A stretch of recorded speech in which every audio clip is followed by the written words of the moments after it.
Jésus, vous parlez souvent de l'amour inconditionnel, de la compassion envers les autres, mais dans mon monde, l'amour est une force qui prend toutes les formes.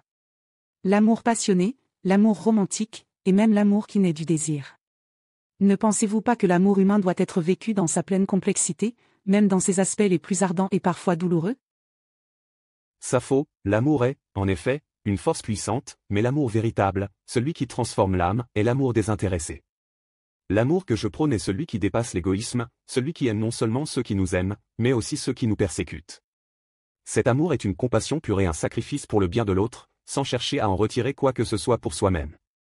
Je crois que l'amour véritable est celui qui cherche à servir l'autre avant soi-même. Je comprends votre vision, Jésus, mais l'amour ne doit-il pas être aussi une libération des émotions humaines? Vous parlez de compassion, mais je parle de désir, de passion. L'amour peut être un feu qui brûle en nous, qui nous consume, mais qui nous fait aussi ressentir la pleine intensité de notre humanité. N'est-ce pas dans cette intensité, même dans sa souffrance, que l'on trouve la vérité de l'amour? Ne faut-il pas accepter cette part d'irrationnel, d'imprévisible qui fait de l'amour ce qu'il est? Vous avez raison de dire que l'amour peut être intense et douloureux, mais la souffrance causée par l'amour humain est souvent un reflet de nos désirs égoïstes.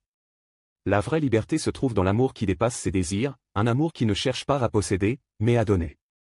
Ce n'est pas la passion qui mène à la paix intérieure, mais la capacité à aimer sans condition, à accepter l'autre dans sa pleine humanité, avec toutes ses failles, sans vouloir l'imposer à soi. Mais Jésus, n'est-ce pas précisément cette recherche de posséder qui rend l'amour si puissant, si vibrant? L'amour, pour moi, c'est aussi un acte de conquête, une quête de l'autre, une libération des conventions. L'intensité du désir, l'urgence de l'instant, tout cela est ce qui fait de l'amour une expérience totale. Voulez-vous dire qu'il faut se détourner de ces élans passionnés pour tendre vers une forme plus modérée, plus raisonnée? Je vous dis de chercher à transcender les aspects égoïstes qui y résident. L'amour véritable ne se mesure pas en termes de conquête mais de don. C'est dans l'acte de donner que l'on trouve la véritable liberté. Ce n'est pas une quête possessive, mais une communion avec le divin et avec l'humanité. L'amour humain est aussi fait de fragilité, d'incertitude. Il peut être volatile et éphémère et cette incertitude est ce qui le rend vivant. Vouloir rendre l'amour parfait, sans souffrance ni douleur, c'est peut-être le priver de sa beauté réelle. L'amour, dans son chaos, est ce qui nous relie, ce qui nous rend humains. Sappho, je vous invite à voir cette souffrance non comme une fin en soi, mais comme un chemin vers une compréhension plus profonde de l'amour.